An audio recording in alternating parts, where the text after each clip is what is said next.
नहाने को लेकर दुनिया के अलग अलग हिस्सों में अलग अलग चलन है। कहीं लोग सुबह सुबह नहाते हैं तो कहीं शाम को नहाना बेहतर माना जाता है। कुछ लोग गर्म पानी से नहाते हैं तो कुछ ठंडे और कुछ तो बर्फ से ही नहा लेते हैं। लेकिन क्या आप जानते हैं कि एक ऐसा जनजाति है जो पूरी जिंदगी नहीं नहाती है, इसके बाद भी ये लोग साफ सुथरा रहते हैं। लेकिन सवाल ये उठता है कि बिना नहाए साफ सुथरा रहना कैसे संभव है। आइए विस्तार से जानते हैं। दुनिया में ज़्यादातर जनजाति और आदिवासी समुदाय के अपने अलग अलग रीति रिवाज और मान्यताएं होती हैं और आदिवासी प्रजातियों के ज़्यादातर लोग आज भी जंगलों में ही रहते हैं। ये लोग आज भी हजारों साल पुरानी परंपराओं का पालन कर रहे हैं। यह जनजाति जिन जगहों पर रहती है वहाँ उनका पूरा अधिकार होता है और देश की सरकारें भी इन जनजातियों को सुरक्षित रखने में मदद करती है। अफ्रीका महाद्वीप में एक ऐसी ही आदिवासी जनजाति रहती है जिनकी परंपराओं के बारे में जानकर आप हैरत में पड़ जाएंगे। नामीबिया में हिम्बा नाम की एक जनजाति रहती है जो पूरी उम्र नहाती ही नहीं है।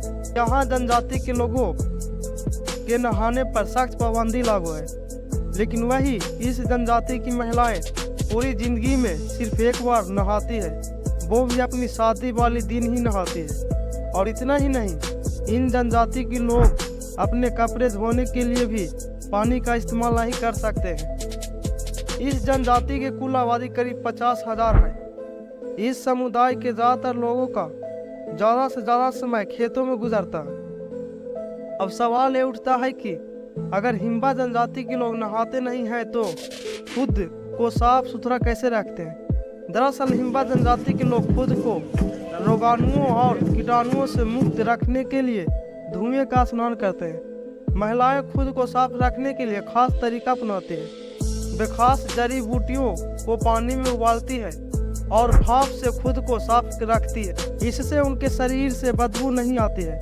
इतना ही नहीं, ये लोग धूप से त्वचा को सुरक्षित रखने के लिए खास लोशन भी लगाती है। यह लोशन जानवरों की चर्बी और खास खनिज हेमाटाइट से बना होता है। हिम्बा जनजाति के लोगों की आदतें आज भी ठीक वैसी ही हैं जैसी सदियों पहले हुआ करती थी।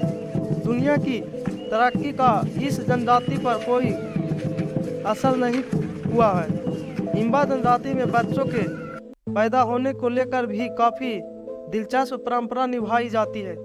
इस जनजाति में जब कोई बच्चा जन्म लेता है तो उसकी जन्म की तारीख इस दिन से नहीं मानी जाती है, बल्कि इस जनजाति में कोई भी महिला जब बच्चे के बारे में सोचना शुरू करती है तब से ये बच्चे का जन्म मान लिया जाता है। माँ बनने के लिए हिम्बा जनजाति की महिलाओं को बच्चे से जुड़े गीत सुनने को कहा जाता है। इसके बाद पेड़ के नीचे बैठकर बच्चों से जुड़े गीत सुनती है।